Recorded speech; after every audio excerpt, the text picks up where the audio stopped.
Oil once again topping $100 a barrel today. That despite President Biden's big announcement last week that we would be tapping into the nation's emergency oil reserves. Let's bring in Phil Flynn, oil trader and senior market analyst at the Price Futures Group. You know, we saw this happening over the weekend, Phil, and we thought we got to get Phil on and ask him about this because isn't the intention of tapping those emergency reserves down off the coast of Texas and Louisiana to bring prices down? I'm looking at oil in the middle of the trading day here. Up 4%.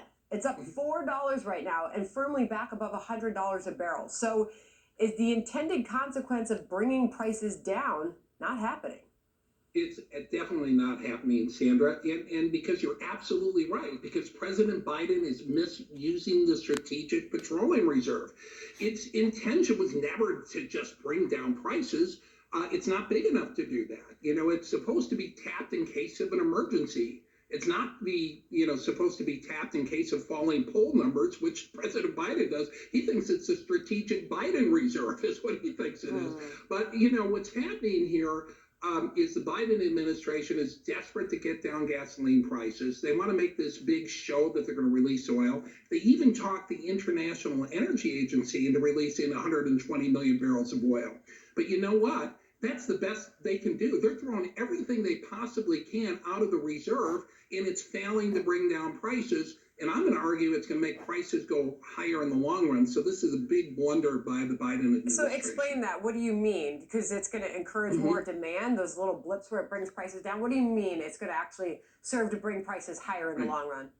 Well, as you always remind me, Sandra, the best cure for high prices is high prices. And why is that? It's because it encourages people to produce oil, right? It encourages people to cut back on consumption.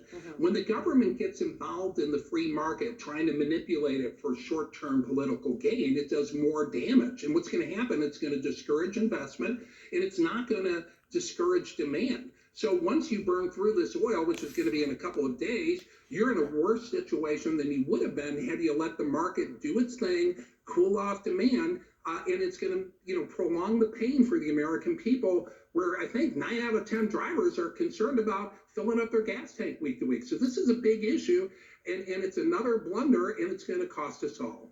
It is remarkable. So here's the national gas average price today. We're looking at $4.18 a gallon, and the administration likes the Putin price hike hashtag because prices have gone up since Putin's invasion, up 18% since that day. But as we often point out, they were already up a full $1 before Putin moved into Ukraine.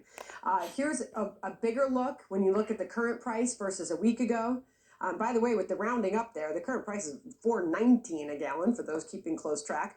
A week ago, $4.24. A month ago, $3.83. And to show you the pain this is inflicting and the drastic difference in everybody's pocketbook on this issue. A year ago, it was $2.87 a gallon. I mean, that is a substantial increase that the average American consumer is dealing with today, Phil. It is, and listen, the bottom line is that everybody in the industry knows that this is not the Putin price hike, right? I mean, I talk to people in the industry every day. I know you do as well, Sandra. They all know that the policies by the Biden administration has been a big cause of this. They've discouraged investment. They've told investors, we're getting out of the fossil fuel business. They're demonizing that investment, and that's why prices started to go up. Now you add on Putin, you add on printing money, all of that other stuff, it just exasperates the situation. At the end of the day, the reason why the world had low inflation for the last decade or so, it was because of the U.S. energy industry. They made the difference. They kept energy prices low so the economy could grow. And, now when you take that out of the equation, you pull back from that, you're seeing the results: higher inflation, higher gasoline prices. I think John Roberts better hang on to that picture of the gas station because it's going to be a collector's item in a few weeks, I think.